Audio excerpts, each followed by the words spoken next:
It's the Book of Alpha-Ronomy, nigga. Read it or weep. Sister still married for her college, sweetheart. Yeah, well, you know, shit.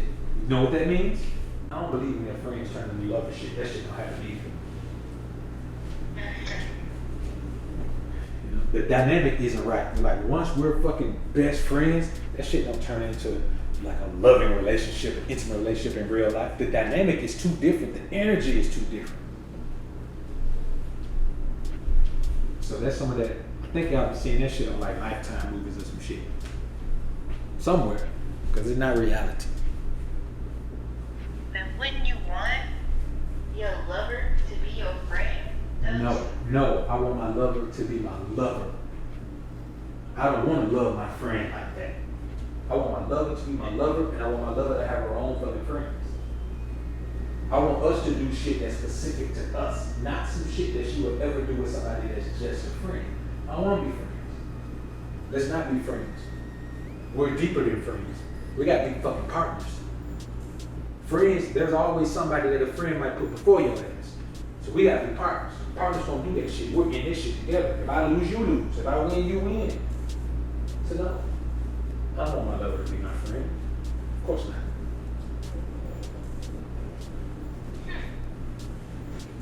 But that's another thing. People think it's possible. And there's a string of failed relationships throughout the history of the world to prove that shit doesn't work. It doesn't work. I have the key to fucking relationships. I'm telling you, I know this shit. So my whole because I've studied relationships throughout my other motherfuckers were being in relationships trying to find love. I was studying these dumbasses, figuring out what the fuck was going on, figuring out the dynamics. When my homies came and talked to me about shit they was going through, when my female relatives or just some females I knew were talking shit about that, because I've been blessed with the gift of invitation. I call it the invitational spirit, where motherfuckers would sit down and just tell me their life story. Like, I'm that motherfucker. Like, there's a sign on my forehead that says, talk to me.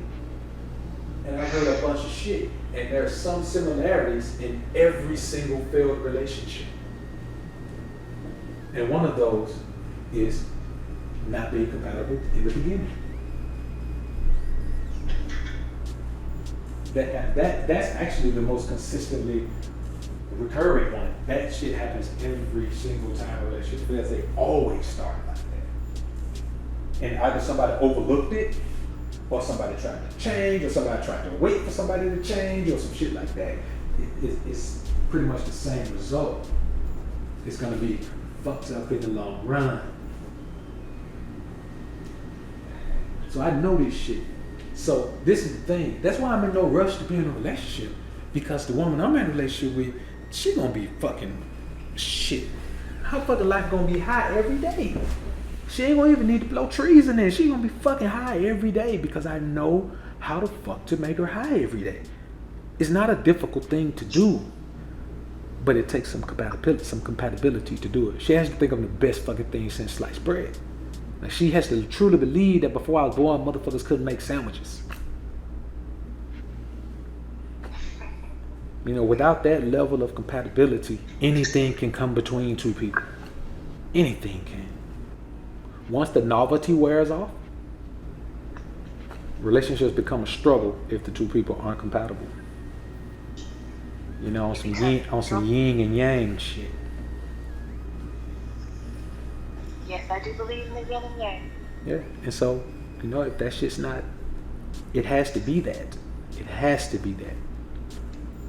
And I'm not saying all failed relationships don't end in breakups. If motherfuckers are miserable in a relationship, it failed. They're just still fucking together for whatever reason. For whatever reason can keep someone in a miserable situation. For men, most times they don't want to fucking, you know, get taken to the cleaners. They feel like they're being a divorce or some shit. They're going to end up having to pay this and pay that. But I tell my guys all the time, I don't give a fuck if you got to go back home and live with your parents, nigga. What you going to have is peace of mind to change your situation real quick without the stress of being miserable every fucking day. And motherfuckers will laugh, but let them laugh. But you gonna bounce back so quick.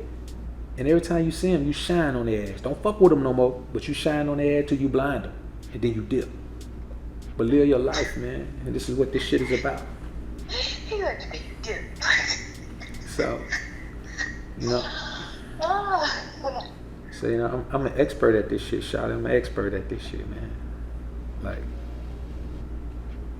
I'm gifted in the processes that it takes, man, to either build a relationship from scratch or repair a relationship that has not gotten to the point where the participants are miserable. Once misery sets in, that shit is over. You can't bounce back from misery. No one can. Misery. But if it's just falling apart, or if it's just, you know, spinning in a circle with no direction, I can help you pull that shit back together. Really? So you don't be telling them to just quit them all willy-nilly. No. I just talked last night about the first thing that you must understand when you're in that situation where you're miserable is that she doesn't fucking respect you as a man. And if she doesn't respect you as a man, she's not going to appreciate the shit that you bring to the table. So what you have to do is look for these signs. And I gave them 18 signs that you look for. And there's more. But I just gave them those 18. You look for these 18 signs, and if these things are taking place, if any of these things are taking place, and there were about 5 on there that, you know, that signified the end of a relationship. About those 5, I said, if this shit is going on, you gotta just bounce. It's over. Like what? You can't bounce back from this. If she's using sex as a weapon, if she's using sex as a reward and punishment for you, you can't get your respect back. That shit is over. You can't get it back. She views you like a fucking circus clown. You know what I'm saying? You're like a fucking puppy to her. You do the right thing, she'll give you a treat. She don't even view you as a human. It's one thing for her not to view you as a man, but she don't even view you as a fucking human. She views you as a pet, homie.